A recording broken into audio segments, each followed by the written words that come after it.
Datu Karipis dan pendekar yang sombong. Konon di suatu kampung yang bernama Kampung Alai ada seorang pendekar sakti yang bernama Kupang Ranggasan. Dia adalah pendekar yang terkenal sakti dan dia juga suka mencari musuh untuk adu kekuatan. Hingga pada akhirnya sudah tidak ada yang berani lagi melawan dia. Di suatu pagi Kupang Ranggasan berkoar-koar di jalan menantang orang bertarung untuk melawan dia. Hingga ada orang yang berucap kepadanya bahwa di kampung Muning ada orang yang sakti yang mampu untuk melawannya.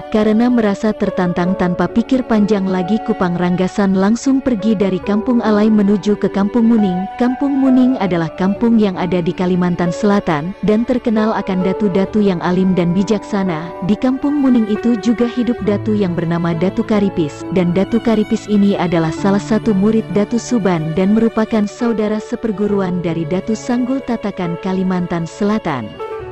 Singkat kisah, Kupang Ranggasan sampai di suatu kampung yang tidak dia kenal. Dia berjumpa dengan seseorang yang tidak terlalu tua dan juga tidak muda. Lalu Kupang Ranggasan bertanya dengan orang tadi dengan nada kasar dan sombong, "Hai orang tua, kampung apa ini?" Maka dijawab oleh orang tadi, "Ini adalah Kampung Muning. Ada apa gerangan maksud dan tujuan tuan? Ada yang bisa saya bantu? Aku mendengar di kampung ini ada orang yang sakti yang mampu memuaskan hasrat bertarungku. Apa kau tahu siapa orangnya?" Tanya Kupang Ranggasan sekali lagi. "Di Kampung Muning ini tidak ada orang yang sakti. Di sini semua orangnya lemah, buta dan tuli serta tidak ada daya dan upaya sama sekali," sahut orang tua itu tadi yang ternyata adalah Datu Karipis. "Kamu menghina saya. Kalau aku mau kau dengan mudah aku kalahkan," gertak Kupang Ranggasan kepada Datu Karipis. "Dengan izin Allah Ta'ala," jawab Datu Karipis. Dengan sekali loncatan Kupang Ranggasan menerjang ke arah Datu Karipis. Karena Allah yang berkuasa dan berkehendak, maka Datu Karipis tidak bergerak sama sekali setelah diterjang oleh Kupang Ranggasan tadi. Lalu Kupang Ranggasan mendekat tubuh Datu Karipis dengan maksud ingin mengangkat dan membanting tubuh Datu Karipis. Maha kuasa Allah, jangankan terangkat, malah makin kuat Kupang Ranggasan berusaha untuk mengangkat tubuh Datu Karipis. Kaki Kupang Ranggasan malah makin tertanam ke dalam tanah.